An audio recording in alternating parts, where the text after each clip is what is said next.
तो आज हम लोग का ये लेक्चर नंबर 7 है, ठीक है। तो ये लेक्चर तो आप ऐप पे ही देख रहे हैं, तो ऐसा नहीं है कि आप YouTube छोड़ दीजिएगा उस चैनल को।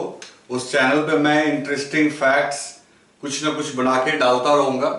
जैसे मान लो कैपेसिटर ही है, तो रियल में कैपेसिटर कैसे वर्क करता है अलग अलग डिवाइसेस में, या और भी फिजिक्स की इंटरेस्टिंग चीजें जिसमें आपको मजा है, वो टाइम टू टाइम में उस पर डालता रहूंगा। तो वो नोटिफिकेशन आपके पास पहुंचता रहेगा, तो आप YouTube को भी विजिट करते रहिएगा, ठीक है ना।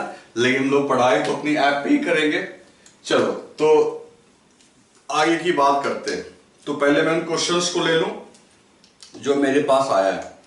तो एक इसमें वो स्लिप हो गया था लिखने में, एक बच्चे ने बताया मेरे को, मैसेज किया। तो देखो मैंने कल लिख दिया था E इक्वल्स टू V/D, है ना, सॉरी E इक्वल्स टू मैंने लिख दिया था V इंटू D, जबकि मैंने ही तुमको बताया था कि नहीं, ऐसा नहीं है। V इक्वल्स टू होता है E into D, hence E equals to V/D। तो इसको आप करेक्ट कर लीजिएगा।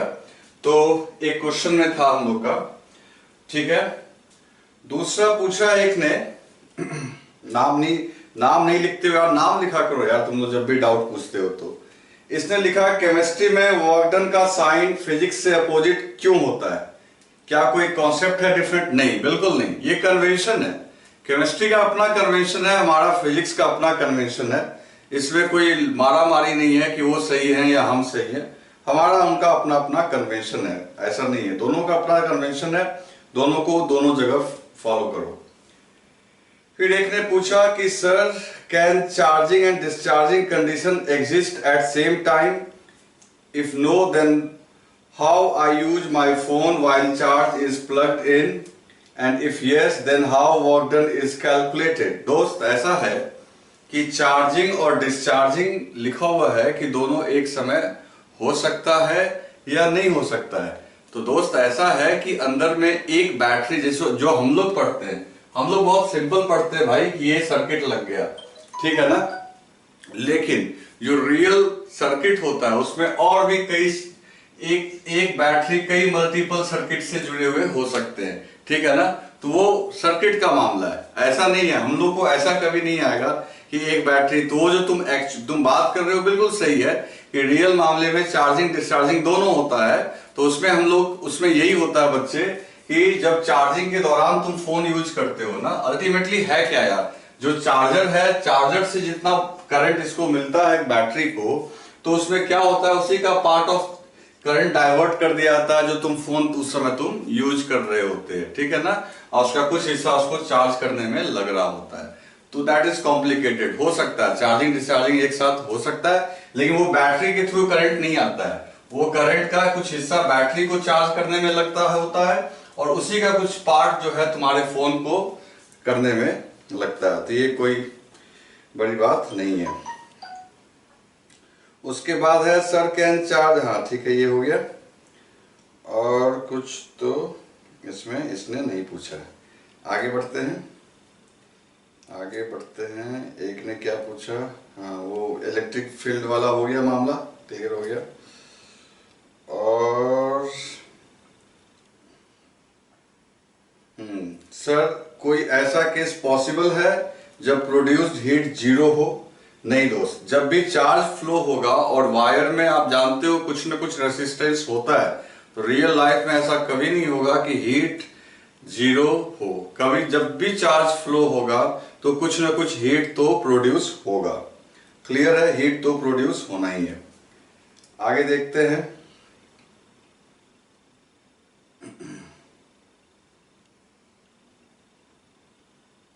सर फोन बैटरी से, सर क्या लिखा है इसने, सर आपने इसके बारे में क्या बताया?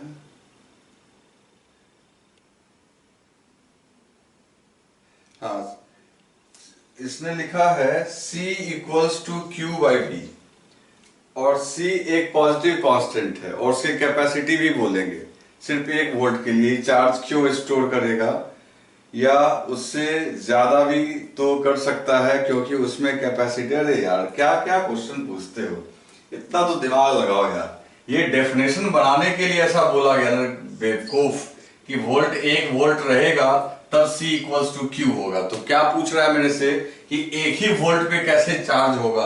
अरे यार वो तो डेफिनेशन बनाने के लिए 4 वोल्ट लगाओ तो 4 वोल्ट के बराबर चार्ज करेगा, लेकिन C इक्वल्स टू Q कब होगा, जब वोल्टेज की वैल्यू 1 होगी। तो मैंने क्या बोला था कि मैथमेटिकल इक्विवेलेंस करने के लिए हम लोग वोल्टेज 1 रखेंगे। इसका मतलब ये थोड़ी है कैपेसिटर 1 ही वोल्ट चार्ज होगा। कॉमन सेंस भी लगाया करो यार। चलो आगे क्या है भाई।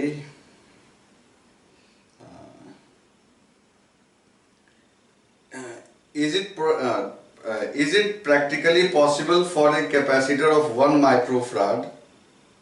इफ यस नो, क्या पूछ रहा है, कुछ इसने क्वेश्चन ही कंप्लीट नहीं किया। चलो ठीक है, क्वेश्चन कंप्लीट करो यार, सोचो क्या पूछ रहे हो। कुछ भी पूछने के लिए मत पूछ लो, आप ये बताओ कि जो आपको जो पूछना है।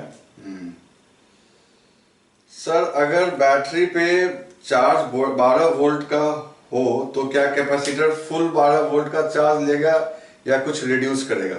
देखो एक्चुअल लाइफ की बात करोगे तो मैंने पहले ही बोला है कि 12 वोल्ट या अगर लिखा हुआ जो होता है उससे थोड़ा कम होता है, ठीक है ना।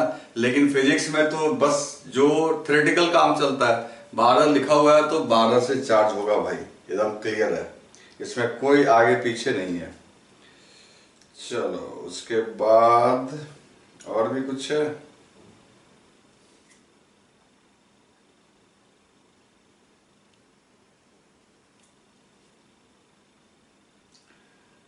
आज का वीडियो के मेरा डाउट क्या था इसका भाई? अरे ये इसने मैग्नेट के ऊपर पूछा था यार, छोड़ो छोड़ो, काम का डाउट पूछा करो। कुछ लोग ऐसे ही मन बहलाने के लिए भी पूछ लेते हैं। हाँ सर, क्या heat developed in wire external factor पे डिपेंड करता है कि नहीं, लाइक लेंथ और विड्थ ऑफ वायर? अगर हम लेंथ विड्थ ऑफ वायर को चेंज करेंगे तो क्या फिर भी? बिल्कुल यार, एक बात बताओ कि तुम लेंथ विड्थ कुछ भी चेंज कर लो, अब यही है ना, आगे आगे उछलते हो। कुछ लोग सोचते हो कि सर को जरा चेक करके देखे, बेवकूफ, पढ़ लो पूरा तो समझ में आएगा, सर को चेक करना भूल जाओगे। ये रहा कैपेसिटर। अब मैंने सीधा प्रूव किया कि इसमें जो वर्क होगा इसका 50% यहाँ स्टोर होगा, 50 इसमें डेवलप करेगा। अब तार तुम 1 किलोमीटर रखो या आधा मीटर लंबा रखो, उससे फर्क नहीं पड़ता है। यहाँ करंट फ्लो नहीं हो रहा है, यहाँ चार्ज की एक निश्चित मात्रा फ्लो हो रही है। तो छोटा तार रखो बड़ा तार रखो, इस पर डिपेंड नहीं करता है। तो अगर तुम्हारा ये क्रॉस चेक करना था कि सर का नॉलेज चेक करें तो ठीक है, कर लो, लेकिन बहुत सब ठीक है। अगर अगर अगर सचमुच तुम्हारा डाउट था तो बहुत अच्छी बात है। तो दोस्तों इसने पूछा था कि लेंथ विड्थ को चेंज करेंगे तो क्या हीट पे कोई असर नहीं पड़ेगा? भाई सीधी सी बात है, ये रेसिस्टेंस है और रेसिस्टेंस का असर तब पड़ता है जब कंटिन्यूअस करंट फ्लो हो रहा होता है। यहाँ तो सर्टेन क्यू जाना है और वो क्यू छोटा तार से भेजो या बड़े तार से भेजो फर्क नहीं पड़ता है। छोटा तार से भेजोगे तो वो छोटे से तार में ही हीट पैदा हो जाएगा, बड़ा में वही हीट डिस्ट्रीब्यूट हो जाएगा, इससे फर्क नहीं पड़ता है। ठीक है, चलो डाउट खत्म, आगे बढ़ते हैं। अब तो आगे हम लोग क्या डिस्कस कर रहे थे? हम लोग डिस्कस कर रहे थे पिछले दिन एनर्जेटिक्स। तो अब आज आगे बढ़ेंगे और आज बहुत अच्छा चीज सीखेंगे, कॉम्बिनेशन ऑफ कैपेसिटर सीखेंगे, और उसके बाद कैपेसिटर में आगे चल के हम लोग डाइलेक्ट्रिक भी लेके आएंगे। तो आज हम लोग एक दो क्वेश्चन अच्छा करेंगे पहले और फिर कॉम्बिनेशन ऑफ कैपेसिटर्स। ठीक है बच्चों, चलो स्टार्ट करते हैं। बच्चों अब हम लोग यहां पे एक बहुत इंपॉर्टेंट क्वेश्चन करेंगे, आप जरा देखिए। देखो क्वेश्चन ये है कि एक capacitor of capacity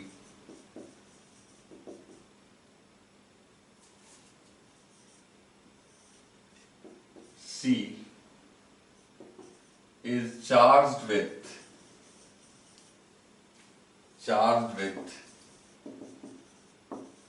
battery of EMF V। Battery का ईएमएफ कितना है V। After then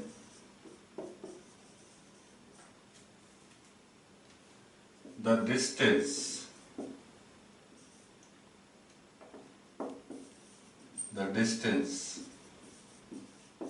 between plates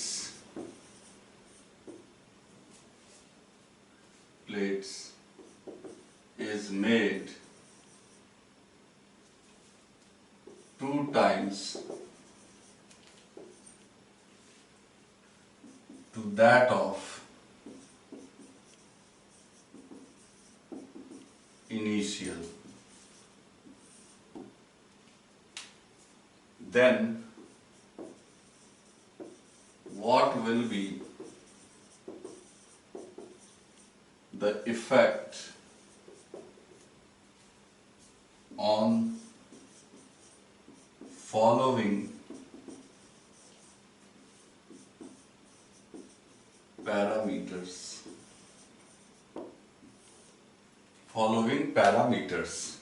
तो फॉलोइंग पैरामीटर्स पे क्या इफेक्ट पड़ेगा? अब उसमें कौन कौन से पैरामीटर्स हैं? ए में कैपेसिटी, बी में चार्ज, सी में पोटेंशियल, डी में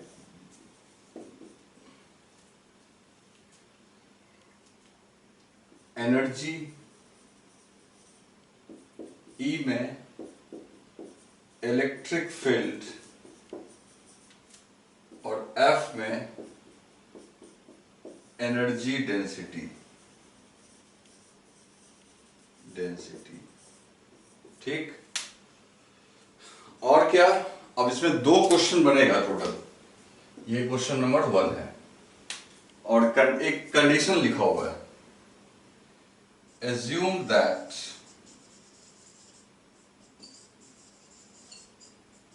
battery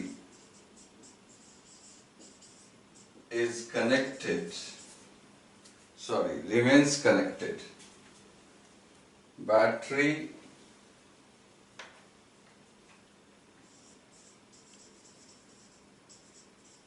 remains connected during the process। तो दोस्तों अब देखो यहां पे क्या है कि एक कैपेसिटर है जिसकी कैपेसिटी C है, is charged with battery of EMF V. After then the distance between plate is made 2 times to that of initial. Then what will be the effect on following parameter? और ये parameters हमने लिख दिए हैं और साथ ही साथ यहाँ पे मैंने बोला कि आप ये अज्यूम करके चलो कि battery remains connected during the process. तो देखो क्या बोल क्या रहा है कि कैपेसिटर है, कैपेसिटर की कैपेसिटी C है, ठीक है, और इसको हमने किसके साथ कनेक्ट किया हुआ है? बैटरी के साथ। अब यहाँ पे जो बैटरी है उस कनेक्ट किया हुआ है, तो जो डिस्टेंस बिटवीन प्लेट है, अब दोनों कैपेसिटर के बीच का जो प्लेट है इसको एक्सटर्नल फोर्स या इंसुलेटेड ग्लोव्स पहन के इन प्लेट्स के बीच के डिस्टेंस को डबल कर दिया गया है, 2 गुना कर दिया गया है। तो इन 6 पैरामीटर्स पे क्या इफेक्ट पड़ेगा? और इस पूरे प्रोसेस के दौरान आप ये मान के चलो कि कैपेसिटर के साथ हमने बैटरी कनेक्टेड रखा है। तो एक पहले ये क्वेश्चन है। अब इसी क्वेश्चन को हम लोग रिपीट करेंगे जिसमें ये सारा कुछ तो सेम रहेगा, लेकिन उसमें हम लोग एज्यूम कर लेंगे कि बैटरी को रिमूव कर लिया गया है। ठीक है, तो चलो हम लोग इस क्वेश्चन को भी डिस्कस करते हैं। तो पहले तो आप एक बार सॉल्व करके देखो, मैंने क्वेश्चन समझा दिया है, एक बार ट्राई करो, आप खुद ट्राई करो कि पहले कितना ये सारे पैरामीटर्स थे और प्लेट को डबल करने के बाद ये पैरामीटर्स कितने होंगे। क्लियर है? तो ट्राई करके देखो। तो बच्चों अब देखो इस क्वेश्चन को हम लोग सॉल्व करते हैं। तो जैसे मान लो ये कैपेसिटर है अपना, ठीक है, अब ये कैपेसिटर है, इसको हमने यहां बैटरी से कनेक्ट किया, ठीक। अब ये बैटरी से कनेक्ट किया तो ऑटोमेटिकली अब देखो इसके प्लेट्स के बीच का डिस्टेंस ना आप d मान लो, ठीक है। अब बैटरी का ईएमएफ हम लोग V मान रहे हैं, कैपेसिटी इसकी C है, तो आपको पता है बैटरी इधर प्लस Q चार्ज देगी, इधर माइनस Q चार्ज देगी, तो आप फटाफट लिस्ट बना लो। तो कैपेसिटर की कैपेसिटी कितनी, तो C, तो कैपेसिटी हमारी हो गई इनिशियली, ये बिफोर की बात है, और फिर हम लोग एक आफ्टर का कंडीशन कर लेंगे। तो अभी जब डिस्टेंस d है तब की बात चल रही है, तो कैपेसिटी हो गई C, चार्ज कितना हुआ बच्चे, तो चार्ज कितना होगा, तो चार्ज हो जाएगा Q equals to C into V, capacity C और वोल्टेज V से मल्टीप्लाई कर दो, तो चार्ज हो गया आपका CV। उसके बाद पोटेंशियल तो खैर बैटरी के बराबर होगा, तो पोटेंशियल कितना हो गया आपका V, क्लियर है। उसके बाद एनर्जी कितनी होगी, तो U इक्वल्स टू हो जाएगा हाफ CV², ठीक है। अब इधर आ जाओ, और एनर्जी के अलावे क्या पूछा है, तो 1 2 3 4 6 पैरामीटर्स थे। इलेक्ट्रिक फील्ड, तो इलेक्ट्रिक फील्ड के लिए बहुत सारा उपाय है। एक तो उपाय क्या था हमारे पास, Q/A∈0 है ना, और Q की जगह हम लोग क्या लिख सकते हैं, तो CV/A∈0, ओके। और C को हम और इसको चाहें तो हम लोग ये भी लिख सकते हैं, E इक्वल्स टू, C की जगह लिखोगे ना, C की जगह क्या लिखोगे, C की जगह अगर चाहोगे तो लिख सकते हो ε0A/d into V upon A∈0, तो A∈0 कैंसिल, तो V/d, ये भी हो सकता है बच्चों, क्लियर है। और कैपेसिटी तो देख ही रहे हो, C दिया हुआ है, जो कि आपका क्या होता है ε0A/d। चलो उसके बाद एनर्जी डेंसिटी, तो आपको याद होगा एनर्जी डेंसिटी का फॉर्मूला क्या होता था, हाफ ε0, ओके, E², तो ये E का वैल्यू रख दो, तो लिख देंगे E²। अब E की जगह आपकी मर्जी है, आप या तो V/d भी लिख सकते हो, या ये लिख सकते हो, या ये लिख सकते हो, आपकी मर्जी है। तो ये आपका यहां पे आ गया। अब क्या बोल रहा है,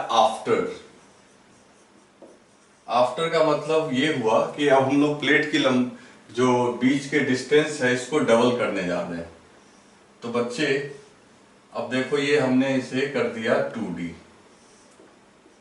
और ये करने के दौरान बैटरी यहां पे आपका कनेक्टेड रहा, ये करने के दौरान बैटरी रिमेन्स कनेक्टेड, बैटरी का कनेक्शन आपका अलग नहीं हुआ। अब कैसे सॉल्व करेंगे, सोचो। सबसे पहली बात कैपेसिटी की बात करते हैं। तो पहले कैपेसिटी C था, अब कैपेसिटी क्या होगी, तो कैपेसिटी इक्वल्स टू C, और यहां पे तुम खुद देख सकते हो कि यहां पे क्या लिखा हुआ है, ε0A/d। अगर d यहां डबल कर रहे हो, दैट इज 2D कर रहे हो, यहां d है और यहां 2D कर रहे हो, तो नई कैपेसिटी जो होगी C', ये पुरानी वाली की आधी हो जाएगी, क्योंकि पुराना कैपेसिटी अगर आपका C था तो डिस्टेंस के डबल होने से कैपेसिटी C/2, यानी कैपेसिटी डिक्रीज हो गई। आई बात समझ में, तो कैपेसिटी क्या हो गई, डिक्रीज। चलो अब बैटरी तो लगी हुई है, अब एक बात काम करते हैं, चार्ज से पहले पोटेंशियल की बात कर लेते हैं, और जो मैं बोलने वाला हूं उसको ध्यान से सुनना। देखो, तुम्हें मैंने बताया था बैटरी का एक प्रॉपर्टी, कि बैटरी अगर किसी डिवाइस के क्रॉस लगी रहती है तो कुछ भी हो जाए बैटरी पोटेंशियल बदलने नहीं देगी, जब तक बैटरी रहेगी पोटेंशियल को मेंटेन रखेगी। तो अगर ये प्लेट का डिस्टेंस तुम बढ़ा भी दिए तो कैपेसिटी तो ज्योमेट्री पे डिपेंड करती है, तो वो आधी हो गई, लेकिन पोटेंशियल के बारे में एकदम श्योर रहो, 100% गारंटी है कि पोटेंशियल पे कोई चेंज नहीं आएगा, पोटेंशियल V डैश का जो है वो इनिशियल वाले V के बराबर होगा। तो आप यहाँ पे ये नोट लिख सकते हो, शॉर्ट नोट, कि बाद में मैं लिख दूंगा कि अब देखो इसके सामने ये एरो लगा दो। फॉर इस एरो का मतलब ये हुआ कि पोटेंशियल रिमेन्स कांस्टेंट, पोटेंशियल पे किसी प्रकार का कोई चेंज नहीं हुआ। क्लियर है? तो पोटेंशियल आपका क्या रहेगा? मेंटेन्ड रहेगा। चलो पोटेंशियल की बात हो गई। अब किसकी बात करेंगे हम लोग? पोटेंशियल के बाद अब हम लोग बात करते हैं चार्ज की। तो देखो चार्ज, तो चार्ज है Q डैश। अब यहां पे charge Q dash equals to क्या होगा? तो चार्ज इक्वल टू होता है C इंटू V। तो C डैश नया ये और V डैश, तो भैया ऐसा है कि C डैश तो C बाई 2 हो गया है और V डैश अभी भी V है, तो चार्ज हो जाएगा आपका CV बाई 2। और CV क्या है आपका? तो CV पुराना चार्ज। तो इसका मतलब है कि ये जो नया चार्ज है ये पुराने चार्ज का आधा होगा। मतलब हम लोग देख के ताज्जुब करोगे कि यहाँ पे प्लेट का डिस्टेंस बढ़ाने से चार्ज घट गया भाई। इस पे हो गया प्लस Q बाई 2 और यहाँ हो गया माइनस Q बाई 2। यानी जो पहले प्लस Q और माइनस Q था यहाँ पे ये हो गया। तो सुनो क्या हुआ बच्चे, यहाँ चार्ज वापस आया। और चार्ज अगर वापस आया, क्योंकि देखो पहले चार्ज था Q और अभी है प्लस Q बाई 2, तो चार्ज अगर वापस आके प्लस Q बाई 2 यहां से निकल के इसको गया तो ये हो गया प्लस Q बाई 2। अब माइनस Q में प्लस Q बाई 2 जोड़ोगे तो माइनस। तो इसका मतलब इस बार बैटरी, यहां देख सकते हो कि बैटरी के ऊपर वर्क डन हो गया। क्लियर है? वो बाद में हम लोग निकाल लेंगे। तो पहले यहां देखते जाते हैं। तो चार्ज क्या हो गया? आधा। चार्ज के बाद किसकी बात कर रहे हैं? चार्ज हो गया, पोटेंशियल हो गया। अब एनर्जी की बात करते हैं। एनर्जी का देखें क्या हिसाब किताब है। तो भैया चार्ज वापस आया है, अब एनर्जी का देखते हैं क्या होता है। एनर्जी U डैश तो half C dash into V dash का स्क्वायर, है ना, फॉर्मूला हाफ CV स्क्वायर। तो कैपेसिटी तो आधी हो गई है, अब पोटेंशियल तो वही रह गया है। तो इसका मतलब है एनर्जी जो होगी बच्चे, तो C डैश की जगह C बाई 2 लिखोगे तो एनर्जी हो गई 1/4, ये 2 तो पहले से है, 1/4 CV स्क्वायर, यानी इनिशियल एनर्जी की आधी हो गई। मतलब एनर्जी भी डिक्रीज कर गई। तो देखो क्या हुआ, एनर्जी भी डिक्रीज कर गई। तो करना तो है क्योंकि चार्ज वापस आया है, एनर्जी तो उल्टा बैटरी को मिल रहा है यहां पे। ठीक है? तो इस तरीके से यहां पे आपका U बाई 2 हो गया। चलो अब और क्या बात करें हम लोग यहाँ पे? हम लोग यहाँ पे बात करें, एनर्जी हो गई और एनर्जी डेंसिटी। ठीक है? तो अब एनर्जी डेंसिटी की बात करते हैं, सॉरी इलेक्ट्रिक फील्ड की बात। एनर्जी तो हो ही गया, अब इसका इलेक्ट्रिक फील्ड। तो इलेक्ट्रिक फील्ड देखो क्या होगा। तो इलेक्ट्रिक फील्ड मजेदार तरीके से तुम निकाल सकते हो। इलेक्ट्रिक फील्ड भाई, इलेक्ट्रिक फील्ड जो E डैश है वो क्या होगा? तो E dash E equals to क्या होता है? देखो यहाँ पे V बाई D। तो यहाँ क्या हो जाएगा बच्चे? तो पोटेंशियल तो देखो V डैश तो V ही रह गया, तो E dash equal to V का V रह गया, लेकिन वहां D से डिवाइड किए हो, यहाँ डिस्टेंस कितना है? 2D। तो ऑटोमेटिकली V बाई D पुराना वाला इलेक्ट्रिक फील्ड है और नया फील्ड E डैश जो हो गया वो V बाई 2D। तो ये क्या हो गया आपका? E बाई 2, यानी इलेक्ट्रिक फील्ड भी आधी हो गई। और होनी भी चाहिए थी, हम लोग यहां से भी कर सकते थे कि चार्ज आधा हो गया तो फील्ड भी आधा हो गया। नहीं तो फॉर्मूला से तो आपको दिख रहा है कि एनर्जी, सॉरी इलेक्ट्रिक फील्ड जो है वो इनिशियल इलेक्ट्रिक फील्ड का क्या हो गया? हाफ। थोड़ा छोटा है लिखा हुआ, ध्यान से तुम देख लेना, E बाई 2। क्लियर? चलो अब इलेक्ट्रिक फील्ड के बाद अब बात करते हैं एनर्जी डेंसिटी की। तो एनर्जी डेंसिटी देखो किस पे डिपेंड कर रहा है। यहां जगह नहीं है, मैं यहां लिख देता हूं, यहां लिख रहा हूं। तो U E डैश तो हाफ एप्सिलॉन नॉट, और देखो E बाई 2, क्योंकि इलेक्ट्रिक फील्ड क्या हो गई है? हाफ हो गई है, E बाई 2 का स्क्वायर। तो ऑटोमेटिकली 1 बाई ये 2 और स्क्वायर से ये हो जाएगा 8, 1/8 एप्सिलॉन नॉट E स्क्वायर।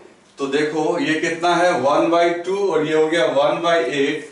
तो एनर्जी डेंसिटी तो भैया ऐसा है 4 गुना कम हो गया। एनर्जी डेंसिटी पुराने से 4 टाइम्स आपका डिक्रीज हुआ। तो 4 टाइम्स क्यों डिक्रीज हुआ, समझ में आई बात? क्योंकि एनर्जी डेंसिटी होता है energy by volume, energy density होता है एनर्जी बाय वॉल्यूम।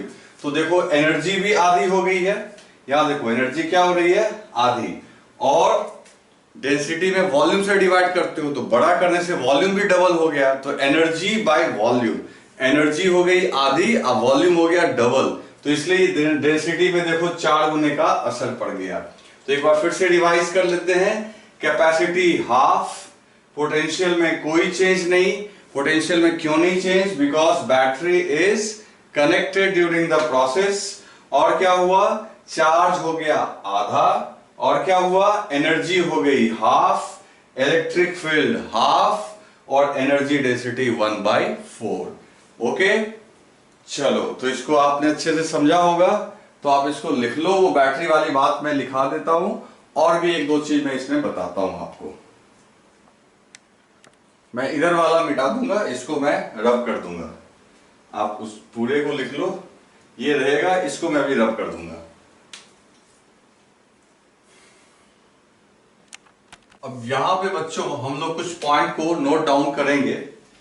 सबसे पहली बात कि if battery remains connected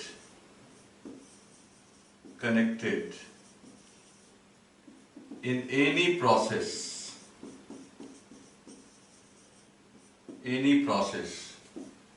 potential will not change, potential change नहीं करेगा। क्लियर? अच्छा, इस केस में अगर तुमसे कोई पूछ ले कि इसको प्लेट को सेपरेट करने पे बैटरी पे कितना वर्क डन हुआ, तो बैटरी पे जो वर्क डन हुआ, क्योंकि बैटरी के पॉजिटिव टर्मिनल से चार्ज इंटर किया, तो वर्क डन को हम लोग नेगेटिव कंसीडर करेंगे। अगर बोले कोई पूछेगा बैटरी ने कितना वर्क किया, तो हम लोग बोलेंगे बैटरी ने नेगेटिव वर्क किया। और बैटरी के ऊपर कितना वर्क हुआ, तो नेगेटिव वर्क का मतलब ही है बैटरी के ऊपर वर्क हो जाना। तो वर्क डन बाय बैटरी जो आया यहां पे, वर्क डन बाय बैटरी, तो सीधी सी बात है वो नेगेटिव पहले पुट कर दोगे, I/Q/2 I बैटरी का EMF, है ना। अगर बैटरी चार्ज सप्लाई करती तो प्लस में आता, बैटरी के ने चार्ज एब्सॉर्ब किया है, चार्ज मंगवाया है, तो इसलिए हमने यहां पे माइनस लिख दिया है। अब Q के जगह तुम चाहो तो लिख दो CE। Q की वैल्यू कितनी है, V है ना, तो CV, पोटेंशियल को हमने V माना हुआ है, I/V, माइनस आगे लगा, तो बैटरी ने वर्क डन किया कितना, -CV²। अब देखो यहां एक चीज बताता हूं, क्वेश्चन में अगर आया work done by the battery, तब तो लिखोगे -CV², लेकिन अगर उसने ये लिख दिया work done on the battery, अब देखो उसने पहले ही इस बात को लिख दिया on the battery. On the battery लिखने का मतलब है कि एग्जामिनर एक्सेप्ट कर रहा है कि बैटरी के ऊपर वर्क हुआ है, तब फिर से आप नेगेटिव मत नहीं लिखोगे, तब आप लिख देना CV²/2। इस बात को समझो कि अगर उसने कहा work done by the battery तो -CV², तो माइनस साइन ये इंडिकेट करता है कि बैटरी ने एनर्जी एब्सॉर्ब किया है। और अगर उसने लिखा कि नहीं work done on the battery, on the battery करने का मतलब है एग्जामिनर जो है ऑलरेडी एक्सेप्ट कर रहा है कि बैटरी एनर्जी एब्सॉर्ब कर रही है, तो उस केस में आप सिर्फ आंसर क्या लिखा करोगे, CV²। समझे बात को? मैं फिर से बोलता हूं, जैसे मान लो अगर मेरा 100 रुपया लॉस हो गया, तो कोई पूछेगा चेंज इन कितना रुपया हुआ, तो चेंज अगर बोला तो लॉस या प्रॉफिट नहीं पता चल रहा चेंज से, तो मैं बोलूंगा -100। इसका मतलब है कि चेंज -100 हुआ, मतलब माइनस ये बता रहा है कि लॉस है। अगर मैं पहले ही बोल दूं कि मेरा लॉस हुआ है, अगर मैं वर्ड्स में पहले ही लॉस लिख दूं तो फिर वो साइन में नहीं दिखाना मेरे को। तो इसलिए मैं बोल रहा हूं कि अगर वर्क डन बाय बैटरी पूछेगा तो -CV²/2 लिखोगे। अगर battery on the work done कहेगा तो ऑन का मतलब ये कि वो ही इज कंसीडरिंग कि बैटरी नेगेटिव वर्क कर रही है, तो सिर्फ आप मैग्नीट्यूड लिख दोगे CV²/2। क्लियर है? तो ये 2 पॉइंट थे एक्स्ट्रा जो इसमें लिखना था। अब देखो, इसी क्वेश्चन को हम लोग रिपीट फिर से करेंगे, लेकिन अभी क्या करेंगे कि इस बार क्या लिखा था हमने, बैटरी प्रोसेस के दौरान कनेक्टेड रहेगी, लेकिन इस बार क्या होगा कि बैटरी को हम लोग पहले तो कैपेसिटर को चार्ज करेंगे और फिर चार्ज करने के बाद बैटरी हटा लेंगे और तब प्लेट के डिस्टेंस को बढ़ाएंगे, तब देखते हैं क्या क्या होता है। क्लियर है बच्चों? तो ठीक है, तो ये हो गया। अब नेक्स्ट वो करके देखते हैं। तो बच्चों अब देखो क्वेश्चन नंबर 2, तो उसमें हम लोग क्या लिखते हैं, repeat the above question by assuming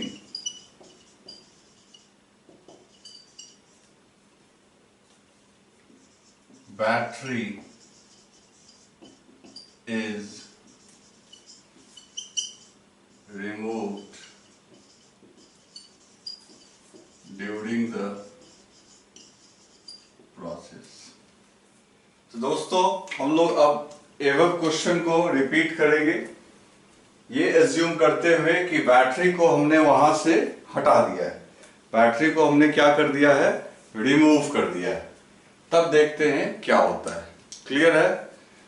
चलो तो अब देखते हैं। फिर क्वेश्चन लिख लिया आपने, आप एक बार ट्राई भी करो यार, उसके बाद मैं फिर सॉल्व करता हूं।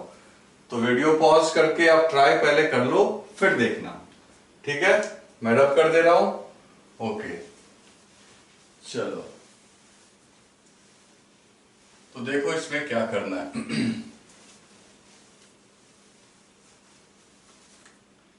तो बहुत सिंपल है बच्चे, पहले तो आप फिर से वही बना दो डायग्राम बिफोर का।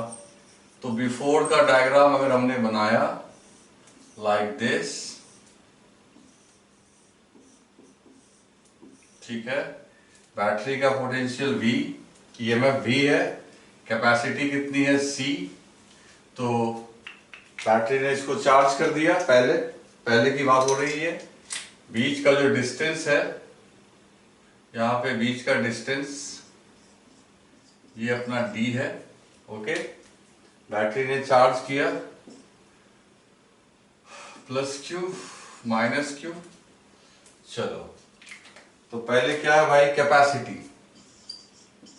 तो कैपेसिटी कितनी हो गई, तो कैपेसिटी हो गई C विच इज ε0 A/D, ये कैपेसिटी हो गई।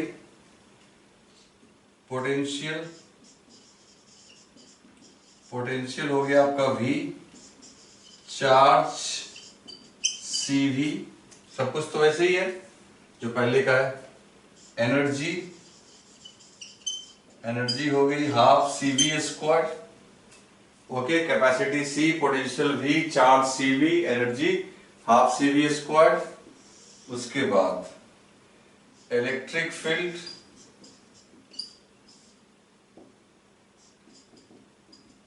तो वो हो जाएगा V/D, एनर्जी डेंसिटी वो हो जाएगा ½ ε0 E², है ना। तो इलेक्ट्रिक फील्ड आपका E हुआ,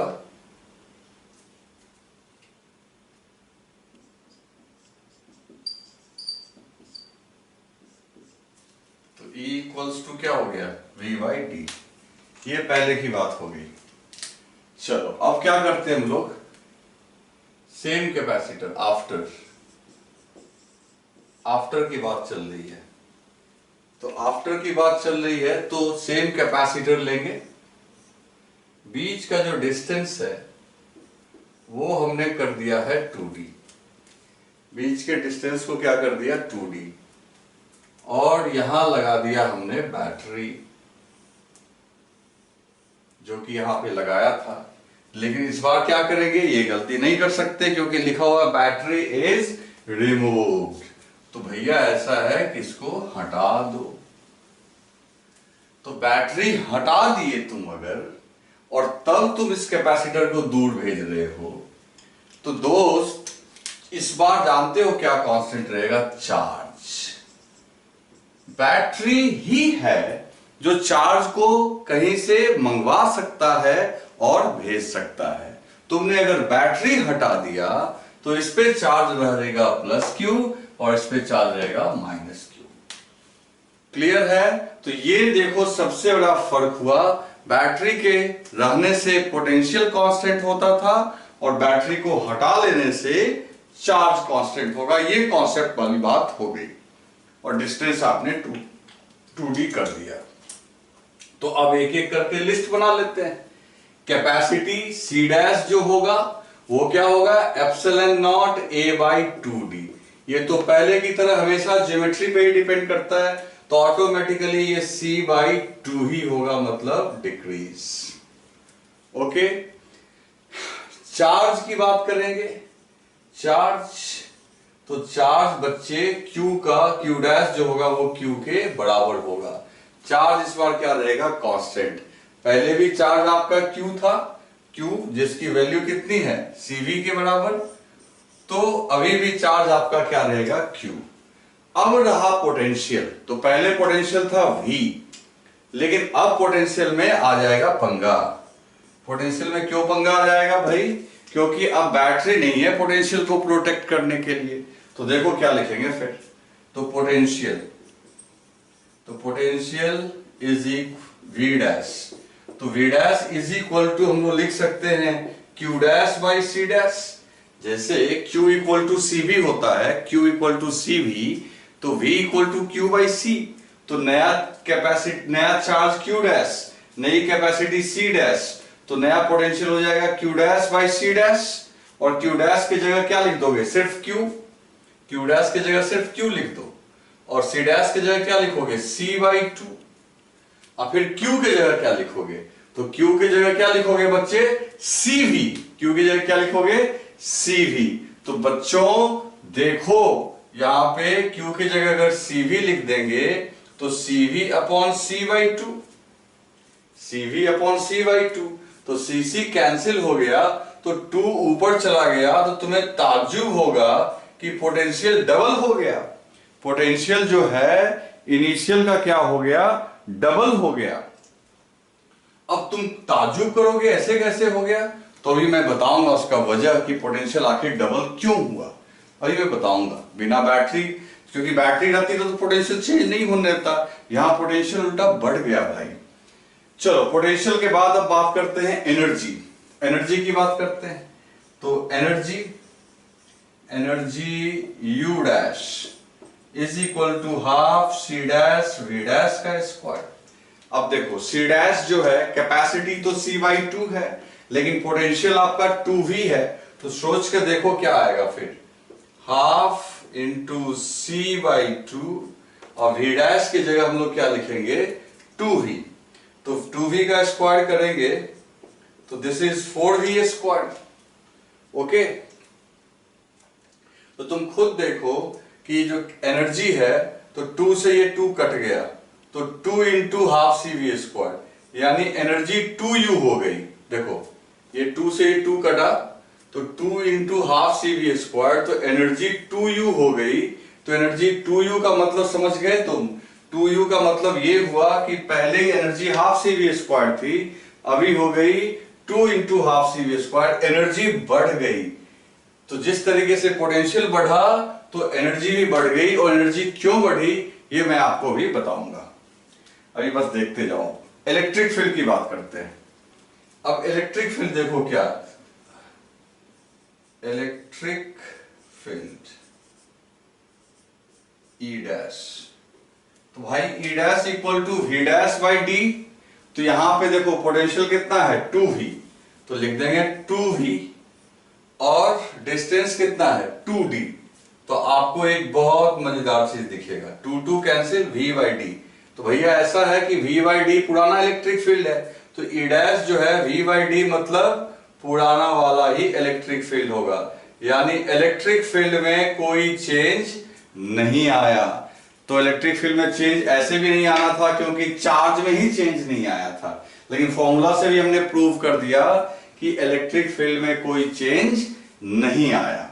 ठीक, अब जगह यहां नहीं बच रहा है मेरे को, मैं यहां लिख दे रहा हूं। अब बात आती है एनर्जी डेंसिटी की, दैट इज UE डैश। तो वो हो जाएगा हाफ एप्सिलॉन नॉट, याद करो एनर्जी डेंसिटी का फॉर्मूला मैंने बता रखा है, half epsilon not E dash का स्क्वायर। तो इलेक्ट्रिक फील्ड E डैश तो E के बराबर है, तो half epsilon not E square. तो देखो एनर्जी डेंसिटी क्या रह गया, सेम। तो मेरा कहने का मतलब है कि अब तुम्हें क्या क्या चीजें ताजुब कर रही होंगी कि सर एनर्जी डबल हो गई, इसके बावजूद एनर्जी डेंसिटी सेम क्यों रह गया।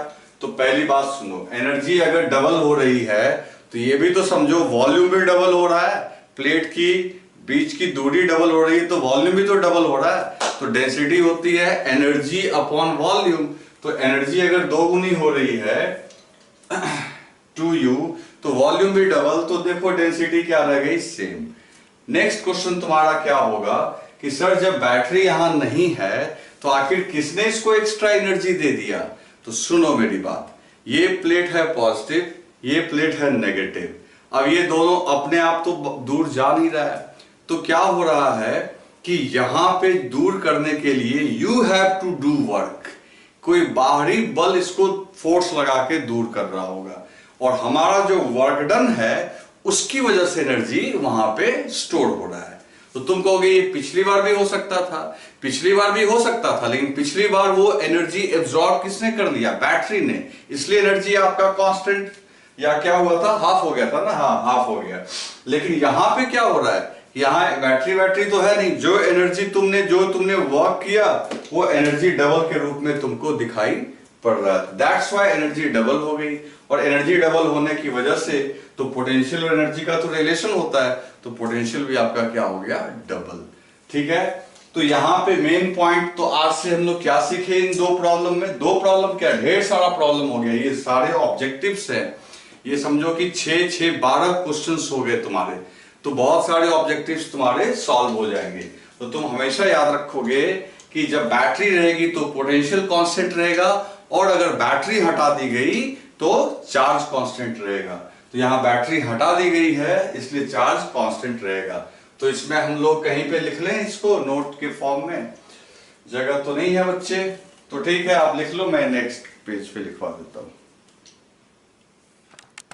तो बच्चों उस पॉइंट को हम लोग लिख लेते हैं, if we remove battery from any circuit, किसी सर्किट से अगर हम लोग बैटरी हटा दें, then the charge on capacitor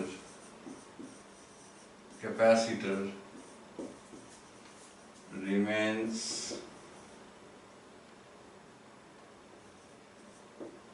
constant। अब ये पॉइंट यहां आपको समझ के चलना है, क्लियर है, तो आप इसे लिख लीजिए। चलिए लिख लिया आपने। अब हम लोग एक बहुत इंपॉर्टेंट टॉपिक पढ़ेंगे कैपेसिटर के लिए, जिसका नाम होगा कॉम्बिनेशन ऑफ कैपेसिटर।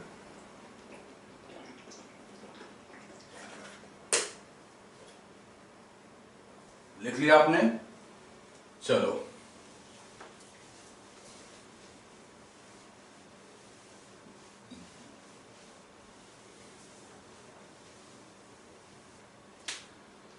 तो अब हमारा हेडिंग है बहुत इंपॉर्टेंट, बहुत बहुत ज्यादा इंपॉर्टेंट, कॉम्बिनेशन ऑफ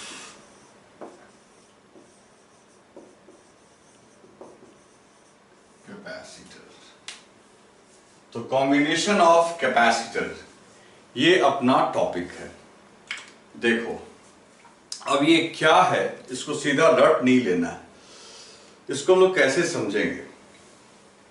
पहली बात है कि आपने 8th 9th में बोल रहा हूं, 10th में आपने रेजिस्टेंस का कॉम्बिनेशन पढ़ा होगा।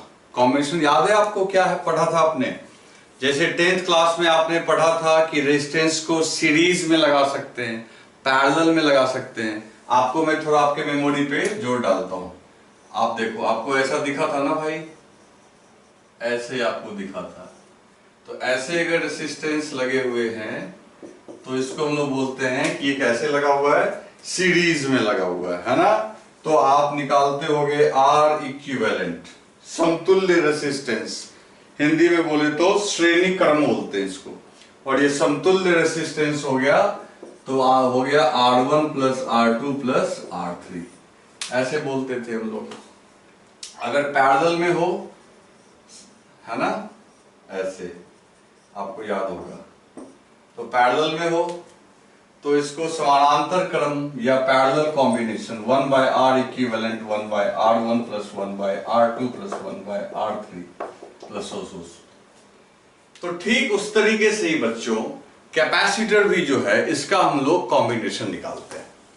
तो अब जैसा कि मैं हमेशा बोलता हूं कि मैं नॉर्मली आपको रटवाता नहीं कि चलो आज हम लोग अब कॉम्बिनेशन पढ़ें। हर चीज को आपको यह समझना पड़ेगा कि why we need combination of capacitor. Combination of capacitor अपने को चाहिए क्यों, दिस इज द पॉइंट, क्यों चाहिए वो समझाना है आपको। तो चलो मैं आपको बताता हूं कि कॉम्बिनेशन ऑफ कैपेसिटर की जरूरत क्या है। तो देखो क्या जरूरत। पहली बात, अभी तक क्या था, अभी तक ये मैं दिखा रहा था आपको, जितना ही प्रॉब्लम आपको मैंने बताया सब में ये बता रहा था कि this is your capacitor, this is your capacitor, you have capacitor and this is your battery. तो आपने कैपेसिटर को लिया, बैटरी से चार्ज कर दिया। तो ये एक बहुत आसान काम था, है ना, ये एक बहुत आसान काम था कि एक कैपेसिटर है और एक बैटरी है। लेकिन अब बात करते हैं हम लोग, अब बात करेंगे हम लोग कि भाई ऐसा है कि क्या आपके डिवाइस में, कोई भी डिवाइस में क्या एक ही कैपेसिटर होता है? क्या सर्किट में सिर्फ एक ही कैपेसिटर होता है? नहीं। आप कोई भी इंस्ट्रूमेंट अगर खोल के ढूंढ के देखेंगे, चाहे कोई मोबाइल फोन हो या कहीं भी कुछ भी, तो एक एक सर्किट में छोटे छोटे ढेर सारे कैपेसिटर्स लगे होते हैं, एक कैपेसिटर नहीं होता है। तो अब इसका मतलब है कि अगर कैपेसिटर का पूरा जाल बना हुआ है, नेटवर्क बना हुआ है, फिर तो ऐसे सर्किट को डील करना बहुत मुश्किल काम हो जाएगा, क्योंकि अपने पास फॉर्मूला है सिर्फ Q = CV।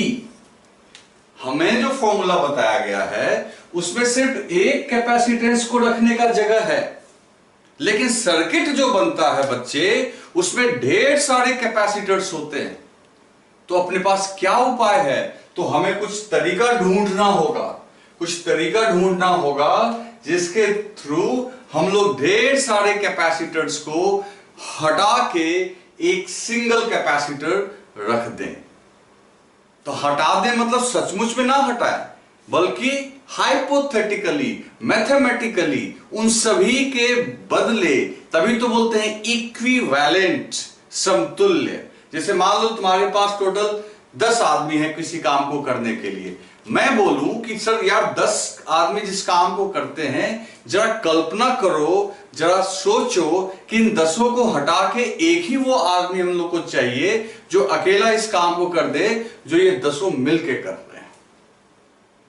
तो वो जो अकेला आदमी होगा वो उन 10 का इक्विवेलेंट होगा, है ना। हालांकि वो रियल में वो आदमी नहीं होगा, लेकिन हम लोग मैथमेटिकली तो कर लेंगे। और कहोगे सर इसका क्या फायदा होगा? तो फायदा ये होगा कि जो फॉर्मूला हम लोग यूज करते हैं Q = CV, तो एक C रखने का जगह है, तो उन 10 के बदले जो कैपेसिटी आएगी वो यहां पुट कर देंगे। तुम इसको कुछ रिलेट ऐसे करो जैसे न्यूटन्स लॉ में, या आप पूरे मैकेनिक्स में जब देखते थे ढेर सारे फोर्सेस लगते थे, तो हम लोग क्या करते थे? जब ढेर सारे फोर्सेस लगते थे तो हम लोग करते क्या थे कि उन फोर्सेस का रिजल्टेंट निकाल देते थे। और रिजल्टेंट क्या होता था? रिजल्टेंट कोई एक लौता फोर्स होता था जो उन सभी फोर्सेस के जगह रोल प्ले करता था। आ रही है बात समझ में? तो मेरा कहने का मतलब है यहां भी वही होगा। तो कोई पूछेगा, आज से तुमसे कोई पूछे कि what is combination of capacitor, तो कहना कॉम्बिनेशन ऑफ कैपेसिटर एक प्रोसेस है जिसमें नेटवर्क ऑफ कैपेसिटर्स को हम लोग एक सिंगल कैपेसिटर से रिप्लेस करते हैं, and that single capacitor is known as equivalent capacitor, समतुल्य कैपेसिटर। और वो कैपेसिटर अकेला उस काम को करने में सक्षम है मैथमेटिकली जो वो पूरा नेटवर्क कर रहा था। क्लियर? तो अब आपको मैंने नीड बताया कि why we need combination of capacitor. तो पहले मैं इसका डेफिनेशन लिख दूं और फिर उसके बाद हम लोग देखें कितने टाइप का होता है, क्या ये रेसिस्टेंस वाले कॉम्बिनेशन से मिलता जुलता है या उससे ये डिफरेंट होता है। तो पहले हम लोग ये लिखेंगे कि this is the process, this is the process in which we replace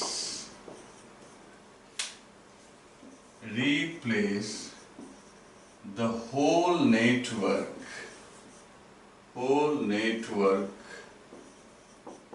मतलब समझ रहे हो ना, ढेर सारे कैपेसिटर्स का एक जाल, whole network of capacitors by we replace the whole network of capacitors by a single capacitor which is known as जिसे जाना जाएगा known as equivalent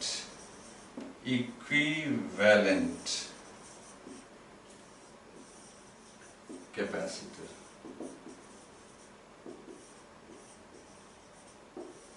और देखो इसको शॉर्ट फॉर्म में CEQ लिख देंगे, CEQ। ओके, चलो अब सवाल है कि आखिर तुम रिप्लेस कर दोगे, जैसे मैंने अभी बताया था कि 10 मजदूर और एक मजदूर है ना, 10 वर्कर और एक वर्कर। तो वहां तो ठीक है, तुम्हें ये समझ में आया कि जो काम वो 10 वर्कर्स करेंगे जितने टाइम में ये अकेला कर देगा, तब हम लोग बोलेंगे कि उन 10 को इससे हम लोग रिप्लेस कर सकते हैं। बट कैपेसिटर के केस में वो क्या काम होगा जो वो अकेला उन सभी को रिप्लेस कर सकता है। तो देखो properties ऑफ C इक्विवेलेंट की क्या क्या प्रॉपर्टी होनी चाहिए बच्चे। तो देखो प्रॉपर्टी नंबर 1 ए में लिखते हैं। पहले बताओ कैपेसिटर का काम क्या है। तो बच्चों कैपेसिटर का काम है एनर्जी स्टोर करना।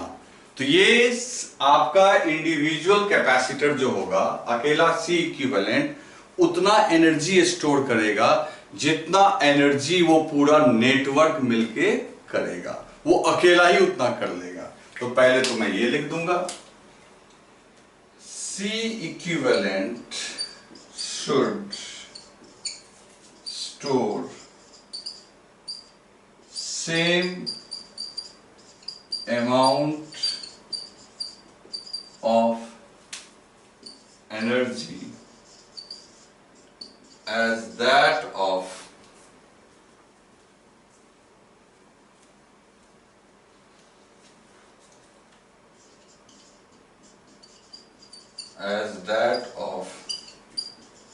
stored by whole network। ठीक है ना, ये अकेला उस अमाउंट ऑफ एनर्जी को स्टोर कर लेगा जो वो पूरा नेटवर्क मिलके करता।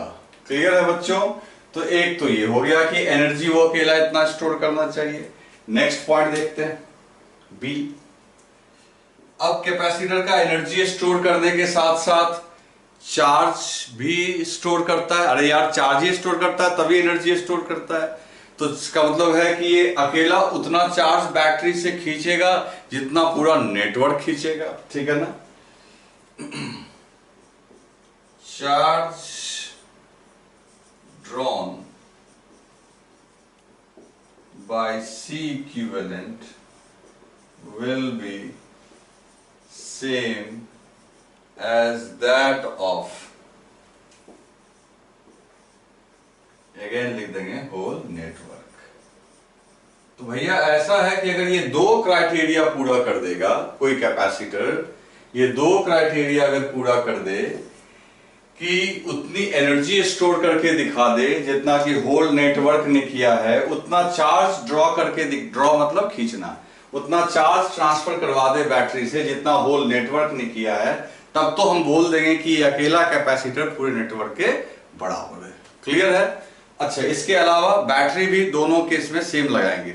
जो नेटवर्क को देंगे तो वही इसको भी अकेले में देंगे, तब तो होगा इक्विवेलेंट पूरी तरीके से, है ना। तो चलो एक बार इसका स्क्रीन इसको लिख लो और फिर मैं आगे बढ़ता हूं। तो बच्चों अब है types of combination of capacitors. तो कैपेसिटर्स के कॉम्बिनेशन के टाइप, तो जनरली आपको ये सुनने को मिल जाता होगा कि कैपेसिटर के कॉम्बिनेशन के दो टाइप होते हैं, एक पैरेलल और एक सीरीज। ठीक है, यही देखते होगे बुक में लिखा होता है, और ज्यादा से ज्यादा कहीं पे ये लिखा हो सकता है कि एक और लिख लो मिक्स्ड। लेकिन बच्चे आज मैं आपको सही सही कॉन्सेप्ट बताता हूं। कॉम्बिनेशन का मतलब हुआ, तो देखो सीरीज पैरेलल के अलावा आप कैसे भी ऐड कर सकते हो यार। अभी एक बात समझो, मान लो कभी ऐसा सर्किट मिल गया अपने को, एक ये मिल गया, एक ये मिल गया, एक यहाँ पे ऐसे लग गया, एक ऐसे लग गया, फिर एक ऐसे लग गया, फिर ऐसे लग गया, तो क्या इसको हम लोग नेटवर्क नहीं बोलेंगे क्या? अब बताओ ये सीरीज है कि पैरेलल? कहना मुश्किल है सीरीज है कि पैरेलल। तो मेरा कहने का मतलब है कॉम्बिनेशन तो कैसा भी हो सकता है ना।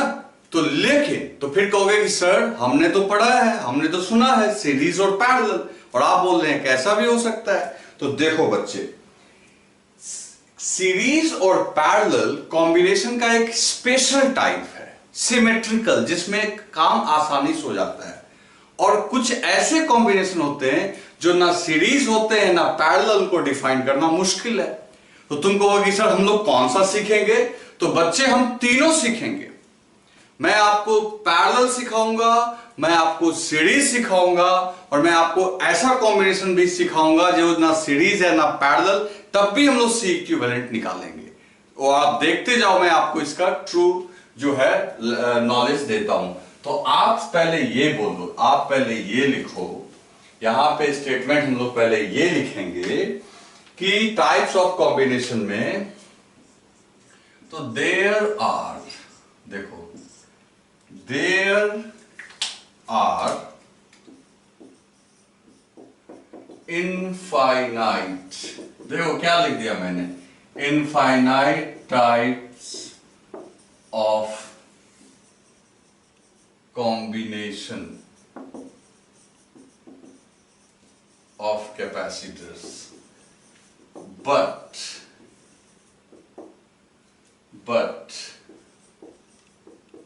अब देखो बट लगा दिया हमने, symmetrically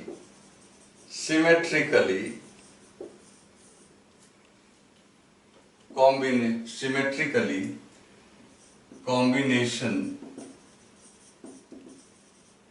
can be of two type। देखो एसिमेट्रिकली जैसे तैसे तुम कितना भी लगा दे, लेकिन सिमेट्रिकली दो टाइप का होगा। कौन कौन सा? पहला लिखेंगे पैरेलल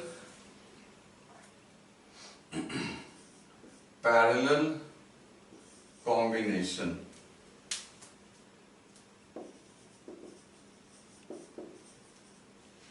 और दूसरा होगा बच्चों सीरीज कॉम्बिनेशन।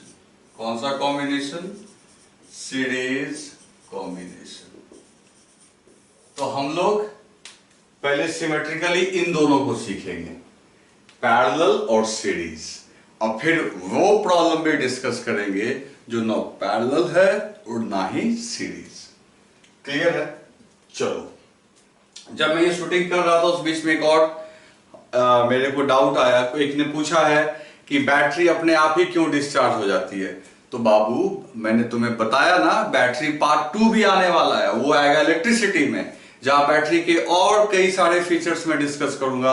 और उसमें मैं बताऊंगा कि बैटरी जो होता है उसमें इंटरनल सर्किट भी एक होता है और उसकी वजह से एनर्जी अपने आप भी लॉस होती है। तो वो आगे मैं बताऊंगा, डोंट वरी।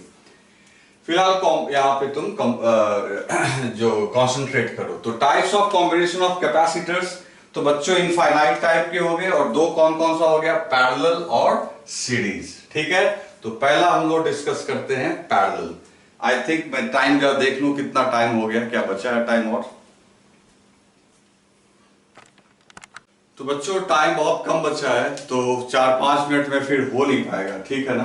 तो नेक्स्ट लेक्चर में ही हम लोग करेंगे। तो आज थर्सडे है, तो रूटीन के मुताबिक फ्राइडे अपना ऑफ रहेगा, Saturday class, Sunday class, Monday class, है ना। तो फिर 3 दिन क्लास लगातार चलेगा, तो हम लोग उसमें बहुत कुछ खत्म कर लेंगे। कॉम्बिनेशन नेक्स्ट क्लास में कॉम्बिनेशन ऑफ कैपेसिटर्स होगा, वो पूरा व्हीटस्टोन ब्रेस, सीरीज, पैरेलल, ढेर सारी चीजें आप देखोगे नेक्स्ट लेक्चर में। ओके, तब तक आप रिवाइज करते रहो।